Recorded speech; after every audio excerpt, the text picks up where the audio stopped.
Thank you, Mr. Chairman. I think it's important to reiterate that, yes, indeed, our public lands are different from our private lands. They are the possession of the American people. They are managed for multiple uses. These multiple uses often make it a little more difficult, a little more challenging as our particular agencies address those multiple uses and try to find a path forward that acknowledges them. And so it's certainly a very different issue. I don't think you can really compare how we manage private lands with our important federal lands. I also think the elephant in the room that we've only sort of a little bit addressed is just the financial challenge that the Forest Service deals with. As I said in my opening comments, 52% of the Forest Service's budget now goes to fire suppression, whereas in the 1990s, it was about 13%. So as much as we all would like to see better land management, it takes resources to do that.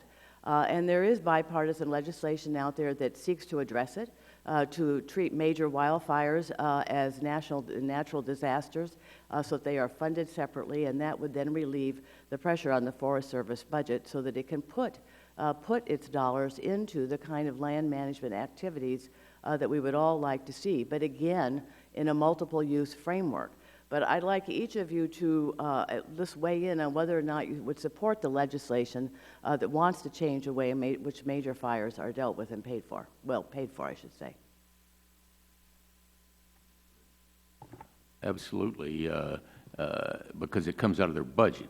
But I'd also suggest that something happened between the early 1990s and now where the legislation hasn't necessarily changed. Why did we get to so much increased cost, if you will?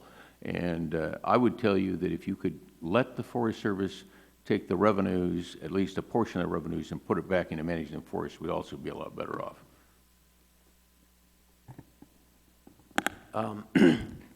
I always try to limit my expertise, my testimony to my expertise, and that is not within my expertise, so I'll pass on that question.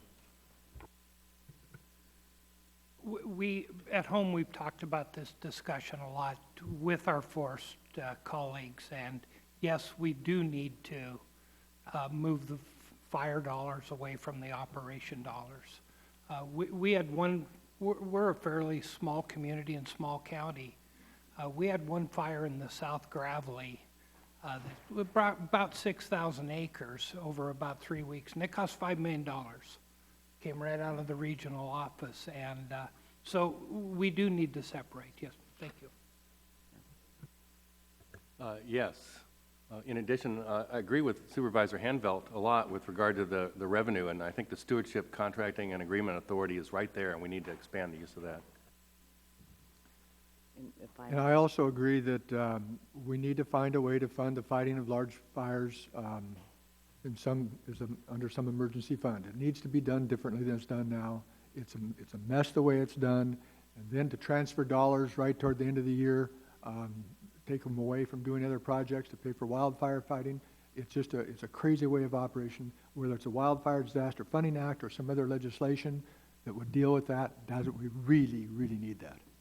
And can you all imagine that were we to pass that legislation so it did free up a lot of the Forest Service dollars, that we would not be confronting some of these land management challenges because there would be more resources directed to it? I'll start with you, Mr. Bostic. Well, I think we need to deal with these issues still. I think it's most important to try to get the most work we can done on the ground with the money that the Forest Service has. And I think we should try to do the minimum amount of analysis that would still safeguard the environment. So I just want to lower that bar because I just think it doesn't buy anything for the and Mr. Topic. Well, I agree with most of that. I want to also stress the great need we have to get more controlled good fire on the ground. In particular areas like California and the Sierras, they used to have extensive areas that were low intensity, healthy fires that happened all the time. Now with the over-successful suppression for many generations of trees, we do have this overgrown situation. But we've got to get some healthy fire back on the ground. Beneficial fire use is really the sleeping giant in terms of trying to help treat these areas. And the rest of you, we have a few more seconds. Well, I'd like to just comment about that. Yes, it would help, but it won't be enough. On my national forest, one of the forest people that did an analysis on it said, we've been doing 5,000 to 8,000 acres a year on this national forest. We need to be doing 50 to 100,000 acres a year. And we're way behind the game. It would help, but it's not enough. Thank you. Mr. Well, Newhouse. time is up.